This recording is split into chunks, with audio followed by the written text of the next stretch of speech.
Adoolessa kudhan bara 2022 Walloo Kaabaa godina addaa Kamisee aanaa Jiillee Dhummuugaatti lolli qindaa'aan uummata Oromoo Walloo irratti baname. Lolli qindaa'aan kun shororkeessitoota faannoo fi hidhattoota Amaaraatiin qonnaan bultoota aanaa Jiillee Dhummuugaa keessa jiraatan irratti baname. Sababa lola kanaatiin hanga ammaatti lubbuun namoota nagaa baay'inaan 19 ta'anii dabruu fi namoonni 30 ol ta'an ammoo madaa'anii jiru. Jalqabbiin lola kanaa dilbata jechuunis adoolessa 9 bara 2022 waaree booda akka ture Oromiyaa Miidiyaa Neetwork odeeffatee jira. Waggoota 3 dabraniif lolli walitti fufaan dabree haalaa fi akkaataa jijjiirrachuun faannoo fi milishaa Amaaraatiin Walloo irratti banamaa turuun ni yaadatama. Lola kanaan dura haalaa fi yeroo eeggatee uummata Oromoo Walloo irratti banamaa ture hunda qonnaan bultoonni Walloo injifachaa fi qolachaa turanii jiru. Ergamnii fi galmi lola kanaa qonnaan bultoota Oromoo lafa isaanii irraa buqqisuu fi godina addaa saba Oromoo Walloo diiguu akka ta'es yeroo adda addaatti humnoonni faannoo kun miidiyaalee naannoo Amaaraa irratti ibsaa turanii jiru. Humni shororkeessitoota faannoo fi hidhattoonni Amaaraa karoorfatanii karoora isaanii galmaan ga'uuf meeshaa ammayyaa fi leenjii ga'aa ta'een gara Wallootti duulanis carraan isaanii harka qonnaan bultoota Oromoo keessatti daaraa botoroo ta'uu itti taate. Ummanni Oromoo Walloo lola qindaa'aa marsaa adda addaaf humnoota kanaan itti banamu injifatee bira dabree jira. Injifachuun ummata Walloof aadaa ta'us humnoonni kun garuu injifatamuu ofii amananii hin fudhanne. Humna haaromfatanii meeshaa dabalatanii garasitti duuluu ittuma fufanii jiru. Ji'a kana keessa lola walitti fufaa kanatti xumura gochuuf gareen jaarsolii biyyaa fi bulchiinsa mootummaarraa ijaaraman adeemsa araaraa eegalanii akka turan gaafa wiixataa beellamni araaraa Shawaaroobiititti qabamee akka ture quba qabaachuu maddeen OMN garasirraa dubbisee himanii turani. Lola faannootii fi gabaree Oromooti.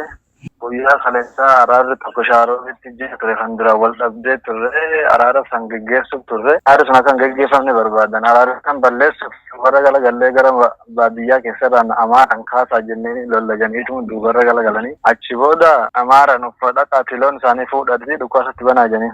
Gurmuun shororkeessitoota faannoo fi milishaa Amaaraa kunis beellama araaraa kana cabsuun galgala gaafa dilbata aanaa Jiillee Dhummuugaa ganda Baxxee Jaamu keessatti haleellaa raawwachuun loonii fi qabeenya qonnaan bultoota akka saamantu himame.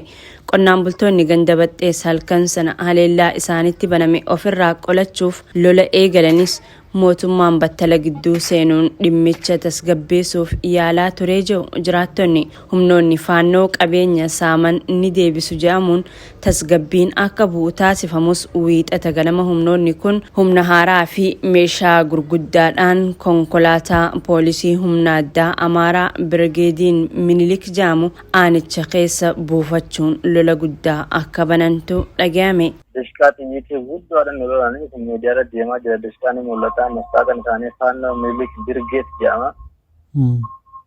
Mastaakan isaaniis mul'atu jira. Sooshaal miidiyaa kanarra deemuu jira. Mastaaqa baandiraa lumuutuudha. Warroota federaal poolisiillee agarsiifnee jirra. Warroonni federaal poolisiidha tokko bakka diitumsisan jedhi tokko qaama seeraa loluu keessan jedha. Qaamni seeraa bosona keessatti nama lolumaa jedhanii gabaree akkasumas dubbatee gala. Akkasuma bakka galanni jiru ati uummanni keenya galatoomuu jechuu barbaanna walii dirmatee akkanatti lola kana injifatee galuu isaati. Humni shororkeessaa faannoo jedhamu kun alaabaa lumuuxii qabachuun manneen jiraattota gubaa namoota nagaa ajjeesuu yoo itti fufu qonnaan bultoonni Oromoo aanaa Sanbatee fi gandoota biroorraa birmannaa taasisuun lolicha itti fufani. Lola guyyaa tokkoof adeemsifameenis qonnaan bultoonni Oromoo shororkeessitoota loojistikii mootummaa Amaaraatiin deeggaraman kana qolachuun daangaa aanichaa keessaa guutumaan guututti baasuu danda'ee jira. Qonnaan bultoonni Oromoo injifannoo argatanis gama isaaniitiin namni 9 lubbuun dabruu fi kanneen madaa'anis akka ture maddeen keenya himanii jiru. Namoonni rasaasaan madaa'an gaafuma sana ambulaansiin fudhatamanii hospitaala Kamisee akka geeffamanis maddeen Oromiyaa Miidiyaa Neetwork dubbise ragaa ba'anii jiru. Humni shororkeessitoota faannoo kun meeshaa gurguddaa fi ammayyaa'oo ta'aniin akka isaan lolaa turanii fi gareen faannoo kun maqaa Birgeedii Minilik jedhu moggaafachuun alaabaa lummuxii akka qabatanis OMN odeeffatee jira. Gama ummata wallootiin humnoota shororkeessitoota faannoo kan qolachaa ture hawaasa nagaa ta'uu dubbatanii odeeffannoon gama miidiyaa Habashaatiin lolicha kan gaggeessaa ture waraana bilisummaa Oromooti jedhu soba ta'us ibsuun qaamoleen nageenyaa mootummaa fi bulchiinsa godinichaa deeggarsa ambulaansii hospitaalaatiin isaan cinaa dhaabbachuu himani. Qaamoleen nageenyaa mootummaa fi bulchiinsa godinichaa deeggarsa ambulaansii fi hospitaalaatiin isaan bira dhaabbachuu himani. Yeroo ammaa kana lolli banamee ture dhaabbatus namoonni rasaasaan rukutamanii hospitaala seenanii turan guyyaarraa guyyaatti lubbuun dabraa jiraachuu fi lakkoofsi namoota sababa waraana kanaatiin lubbuun isaanii dabre dabalaa jiraachuu jiraattonni himaniiti jiru. Jiraataan Walloo Aanaa Jiillee Dhummuugaarraa OMN dubbise akka himutti lolichi yeroo gabaabaaf kan adeemsifame ta'us meeshaa gurguddaa fi humna leenjii ammayyaa qabaniin deeggaramuun waan lolli nutti banameef lubbuun namoota hedduu dabruu danda'ee jira jedhe. Maddi keenya kun yeroo bilbilaan yaada nuuf kennaa turetti sirna awwaalchaarra jiraachuu isaa himuun namoota gaafa wiixataa lola irratti ajjeefamaniin alatti namoota rasaasaan rukutamanii hospitaala seenanii turan keessaa muraasni lubbuun dabranii reeffi isaanii gara Aanaa Jiillee Dhummuugaatti ergamaa jiraachuu hima. Lakkoofsi namoota lubbuun dabranii kana ja'amee himamuun ni ulfaataa jechuun warreen erga hospitaala seenanii boqatan dabalatee hanga ammaatti namoonni 19 ta'an lubbuun dabranii jiru ja'a. Haalli waliigala godinicha keessa jiru ulfaataa ta'uu kan ibsan jiraattonni Walloo irraa Oromiyaa Miidiyaa Neetwork dubbise kun lolicha sababeeffachuun labsiin mootummaarraa labsameen sochiin baajaajii fi namni kamuu qawwee hidhatee akka hin sochoone dhorgamee jiraachuu ibsa. Sodaachisaadha haalli amma jiru. Bajaajillee akka hin deemne godhaa jiranii makiinni akka nuun finnecha akka meeshaan geggeessine akka namaan geggeessine warroota irraa namni du'ellee akka abshirin jenne illee namni bira dhaqee kan jenne illee bajaajii kutaa jiran bajaajiin akka hin deemne karaa kutanii jiran. Kana bira irree haalli mijataa miti cinqaa jira jechuudha. Labsiin kun bu'aa qabeessa ta'uu dhabuu mala jechuun kan komatan jiraattonni magaalaa Sanbatee irraa dubbifne muraasni kan daangaa godinichaa keessa seenee lola eegalee humna shororkeessaa faannoo ja'amuudha malee hawaasa keenyaa miti waan ta'eef qonnaan bultoonni Walloo qawwee akka hin hidhanne dhorgamuu fi sochiin geejjibaa ittifamuun faallaa dhugaa adeemaa jiruuti jechuun komatu.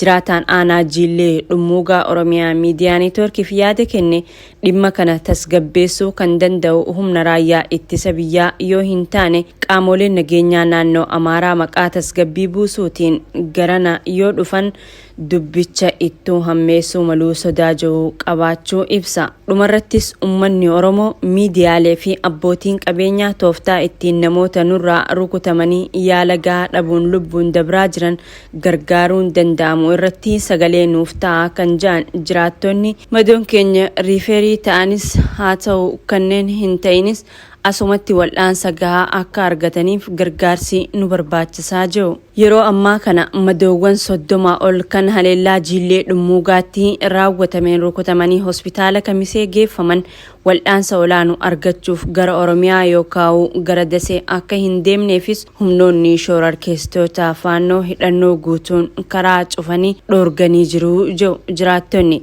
Haleellaa shororkeessitoonni faannoo fi hidhattoonni Amaaraa biroo uummata nagaa Walloo irratti banan kanaan namoonni miidhaman gariin erga hospitaala seenanii lubbuun dabraa jiraachuu fi gariin ammoo ammallee hospitaala jiraachuu maddeen keenya himaniiti jiru. Madoon kanaan madaa'ee kan kaleessa dhumanii qarbine haga Kamisee deemanii achirra hoggaa gara kanallee karaa itti dhufan dhabanii ataayyee bakka jaamtutti kutamanii achirra ammanni fannoo kun jecha kutee karaa kutee achirra dhufanii kaleessa nama tokko du'ee madoo ture qarbine. Qonnaan bultoonni Oromoo Walloo haleellaa kanaan rasaasaan rukutaman yeroo ammaa kana hospitaala Kamisee keessatti wal'aansi taasifamaa fi kan jiru ta'us gariin isaanii miidhaa hamaaf waan saaxilamaniif hospitaala riferaalaa geeffamanii akka wal'aanamaniif rifeeriin barreeffamee fi jira jiru maddeen OMN. Haa ta'u malee madoowwan rifeeriin barreeffameef kana gara hospitaala olaanuutti geessuuf haalonni danqaan uumamee jira kan jedhan maddeen humnoonni shororkeessitoota faannoo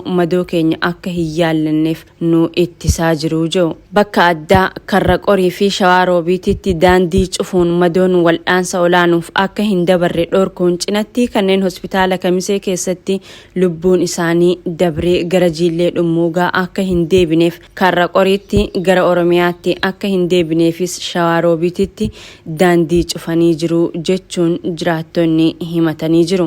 Hedduun isaanii ciisuu jiranii hedduun isaanillee hirkatanii ciisuu jiranii karaa haakimii dhabanii bakkeen jiru kunillee haakimiin hin faayidu. Kamisee darbullee karaan cufamaadha. Karaa dhabne kallattii hundaan deemanii akka yaala gahaa argataniif karaan cufaa jiraree hedduu jira. Walloon akka beektu karaa Kamisee deemuuf Haxaayee fi Karra Qorii banantu jira. Karaa Oromiyaa deemuuf immoo asirraan karaa Shawaa deemuuf Shawaa Roobii santu jira. Karaan hidhaa jechaadha. Yaalas gahaa argatan jiran. Hawaasni Oromoo Walloo akka birmannaan hin taasifamneef geejjibni dhorkamee jira kan jedhan jiraattonni dabalataanis qonnaan bulaan kamuu hidhannoo hidhatee akka hin sochoone taasifamee jira jiru. Haleellaan wiixata dabree eegalamee ture yeroo ammaa kanatti dhaabbatee kan jiru ta'uu fi godinicha keessatti dhukaasni dhaabbatus uummanni Oromoo sababa hidhannoo hiikkachiifameef shakkii fi yaaddoo keessa jiraachuu ibsaniiti jiru.